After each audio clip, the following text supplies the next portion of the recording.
Isa pong malaking balita ang yumanig sa mundo ng crypto.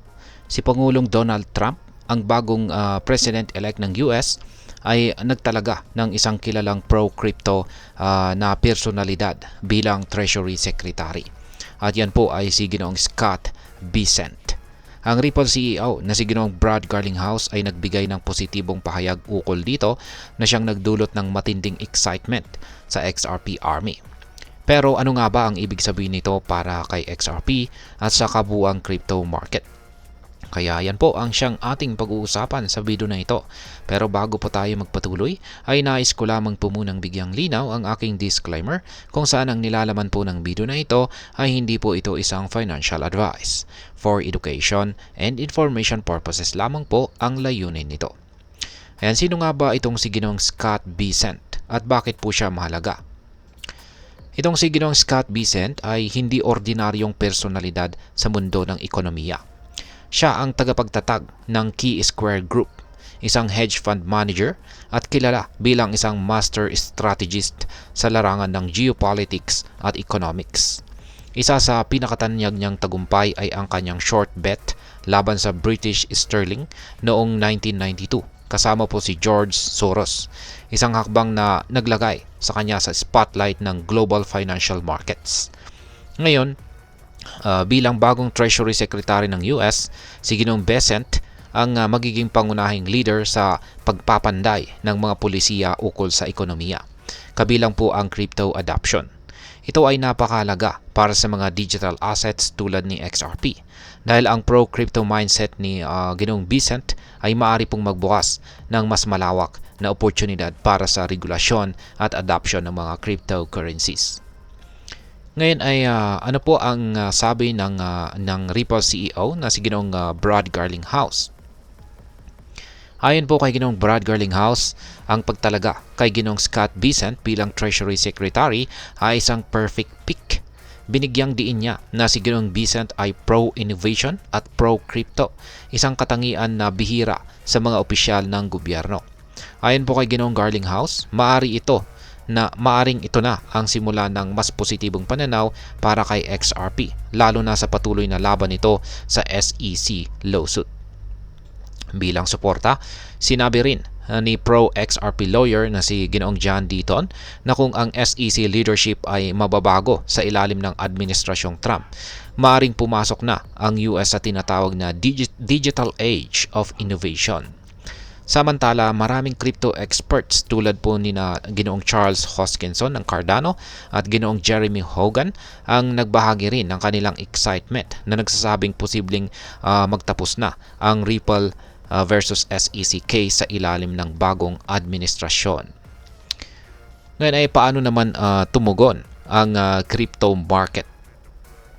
Sa announcement po ng bagong Treasury Secretary ay nagpakita po ng bullish reaction ang parehong Wall Street at crypto market.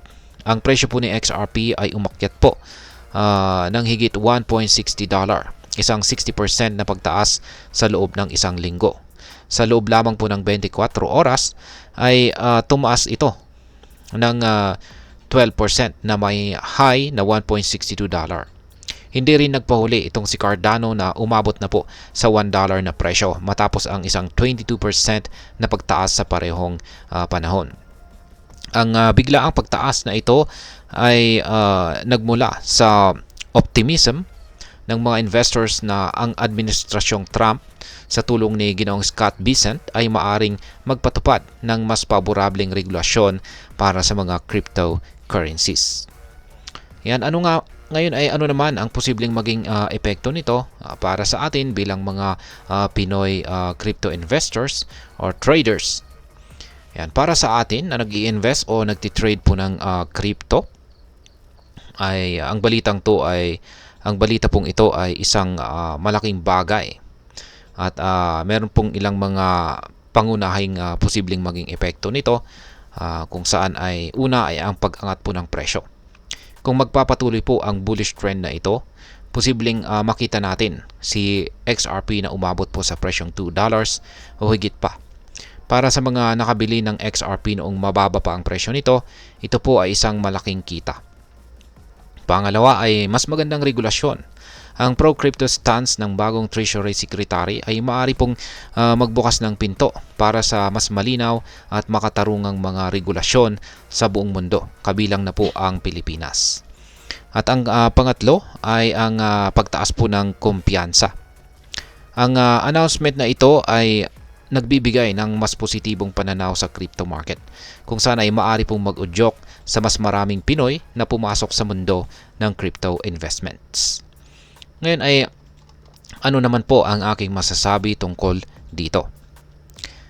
Ang pagtalaga po kay Ginoong Scott Bessent bilang Treasury Secretary ay isa sa mga pinaka-exciting na balita sa mundo ng crypto ngayong taon. Bilang isang pro-crypto leader, may malaking potensyal siyang baguhin ang pananaw ng gobyerno ng US patungkol sa digital assets na posibleng magdulot po ng mas malawak na adoption sa global stage. Gayunpaman ay mahalaga ring tandaan na ang crypto market ay nananatiling volatile. Bilang isang investor, laging siguraduhin gawin ang tamang research at mag-invest lamang ng pera mong kaya mong mawala. Ngayon ay ano ang gagawin mo sa ganitong balita? Makikiride ka ba sa bullish wave ni XRP o maghihintay ka ng mas malinaw na direksyon? Ibahagi po ang iyong opinion sa comment section sa ibaba at huwag pong kalimutang mag-subscribe para sa mas marami pang mga crypto updates. Ayan, marami pong salamat sa panonood. Ingat po tayo lagi at God bless po sa ating lahat.